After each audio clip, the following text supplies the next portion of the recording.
Report writing সচরাচর কোনো ঘটনাকে বা কোনো ঘটনার বিবরণ দিতে ব্যবহার করা হয়।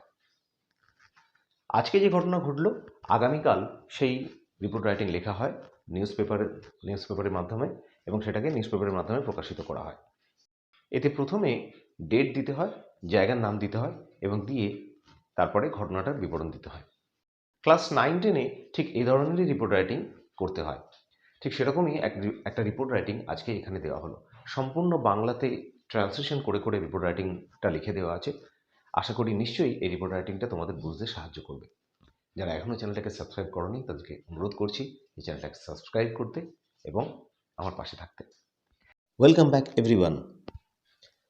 রিপোর্ট রাইটিং একটি অত্যন্ত গুরুত্বপূর্ণ বিষয়, যেটা সমস্ত ক্লাসেই থাকে।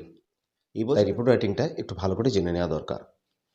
আজকের রিপোর্ট রাইটিংয়ে মাধ্যমিক টেস্ট পেপার 2023-24-এর 697 এই পেজ নাম্বারটায় একটা রিপোর্টিং আছে, সেটাকে নিয়ে আলোচনা করা হয়েছে। প্রথমে বলে রাখি, রিপোর্ট রাইটিংয়ে তোমরা দেখবে যে ফায়ারের একটা ব্যাপার এখানে আছে, 17 ফায়ার ইঞ্জিনস, কিন্তু অ্যাকচুয়ালি এই রিপোর্টটা কিন্তু ফায়ারের উপরে বেস করে রিপোর্ট নয়, হয়তো মিসপ্রিন্টিং হয়ে ওই পয়েন্টটা এখানে হয়ে গেছে। তাই বিল্ডিং কোল্যাপসড হয়েছে বা ভেঙে পড়েছে, তার উপরে জোর দিয়ে এই রিপোর্ট রাইটিংটা লেখা হলো। সুতরাং ফায়ারের যে ব্যাপারটা এখানে আছে সেটা এখানে কনসিডার করার কোনো দরকার নেই। এবার দেখো, নিয়ম অনুযায়ী আমরা রিপোর্ট রাইটিংয়ে প্রথমে যে ডেটটা দিই এবং জায়গার নাম দিই সেটা দিলাম মুম্বাই, জুন 16-17, কারণ এটা মুম্বাইয়েরই বান্দ্রা বলে জায়গাটাতে এই ঘটনাটা ঘটেছে, তাই এই জায়গাটার এখানে প্রথমেই মেনশন করতে হলো ডেট দিয়ে। প্রথমেই দেখো এই ডেটটা এখানে দেওয়া হলো আর জায়গা নাম মেনশন করে ধরে নেওয়া হচ্ছে যেটা কারেন্ট ডেটেই ঘটেছে, কারণ রিপোর্ট সবসময় কারেন্ট ডেটেই দেওয়া থাকে। এবার পরীক্ষার প্রশ্নপত্রে তোমাদের ঠিক যেরকম ডেট দেওয়া থাকবে তোমরা তেমনি এখানে মেনশন করবে।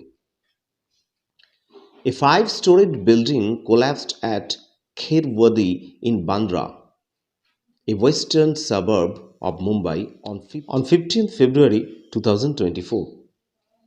একটা 5তলা বিল্ডিং এই জায়গাটায় খেরওয়াদি বলে একটা জায়গায় বান্দ্রাতে, যেটা পশ্চিম দিকে একটা সাবার্ব, ছোট অংশে, মুম্বাইয়ের ছোট অংশে অবস্থিত, সেরকম একটা জায়গায় একটা বিল্ডিং এখানে কোল্যাপসড মানে ভেঙে পড়েছে 15 ফেব্রুয়ারি 2024 সালে। The incident took place at late night. এখানে দেখো এগুলো পয়েন্টেই দেওয়া আছে, তোমরা পেয়ে যাবে বইয়েতে, টেস্ট পেপারে। এই ঘটনাটা প্রায় শেষ দিকে রাত্রে ঘটেছিল। তারপরে দেখো 30 have been killed and 20 have been injured in the accident. যেহেতু ধরে নেওয়া হচ্ছে যে লোকগুলো এখনও অবধি হসপিটালে ভর্তি আছে এবং মারা গেছে, তার ফলটা এখনও আছে, তাই এখানে হ্যাভ বিন দিয়ে লেখা হয়েছে। 20 হ্যাভ বিন ইনজিউর্ড আর 30 হ্যাভ বিন কিলড, এটা বলা মানেই 30 জন এবং 20 জন লোকের কথা বলা হচ্ছে। সুতরাং এখানে পার্সনস বা পিপল না মেনশন করলেও চলবে। তাহলে অর্থটা দাঁড়ালো যে 30 জন লোক মারা গেছে এবং 20 জন লোক আহত হয়েছে এই অ্যাক্সিডেন্টে। তারপর দেখো, it has been reported that there was a serious defect in the construction and the building was not checked by the contractor at the final phase. It has been reported কথাটার মানে হলো এটা রিপোর্ট করা হয়েছে যে সেখানে একটা গুরুতর ডিফেক্ট ছিল বা একটা ভুল ছিল ইন দ্য কনস্ট্রাকশন, ওই যে বিল্ডিং কনস্ট্রাকশনটা হয়েছে সেই কনস্ট্রাকশনটাতে। এবং এটা বলা হচ্ছে যে কন্ট্রাক্টর ফাইনাল ফেজে, এখানে ফাইনাল ফেজ এই কথাটার মানে হচ্ছে শেষ যে ফেজটাতে, যেখানটাতে বিল্ডিং বা অন্যান্য কোনো জিনিস কমপ্লিট হয়ে যাওয়ার পরে চেক করা হয়, সেই জায়গাটাতে চেক করা ঠিকমতো হয়নি। কার দ্বারা? না কন্ট্রাক্টরের দ্বারা। তারপর দেখো, the injured persons have been hospitalised and they are under treatment. যে আহত লোকগুলো, সেই আহত লোকগুলোকে হসপিটালাইজ করা হয়েছে এবং তারা চিকিৎসাধীন রয়েছে। Rescue operations are going on, উদ্ধার কার্য চলছে, তাই এটা প্রেজেন্ট কন্টিনিউয়াস টেন্সে করা হলো।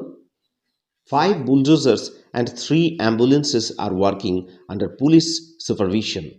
পুলিশের তত্ত্বাবধানে বা দেখভালের অধীনে 5টা বুলডোজার্স, মানে যেগুলো বিল্ডিংকে পরিষ্কার করে, ভেঙে যাওয়া বিল্ডিং পরিষ্কার করে, অ্যান্ড 3 অ্যাম্বুলেন্সেস, এবং 3টে অ্যাম্বুলেন্স কাজ করছে। Last line, the building contractor has been arrested on the allegation of his fault. Building contractor যে তাকে অ্যারেস্ট করা হয়েছে কিসের জন্য, না on the allegation of his fault, তার যে ভুল ত্রুটি সেই দোষ দিয়ে তাকে অ্যারেস্ট করা হয়েছে। এখানে অ্যালিগেশন কথাটার মানে হচ্ছে দোষারোপ। রিপোর্ট রাইটিংয়ের সমস্ত পয়েন্টসগুলোকে তোমাদের লিঙ্ক করে করে রিপোর্টগুলো লিখতে হবে। আশা করছি এই রিপোর্টটা তোমাদের বেশ কিছুটা কাজে আসবে। যদি ভিডিওটা ভালো লাগে থাকে তাহলে একটা লাইক করো, শেয়ার করো, আর কমেন্টসে জানিও যে ভিডিওটা তোমাদের কেমন লাগলো। আজকের মতো এই অবধি, দেখা হচ্ছে আবার নেক্সট ক্লাসে।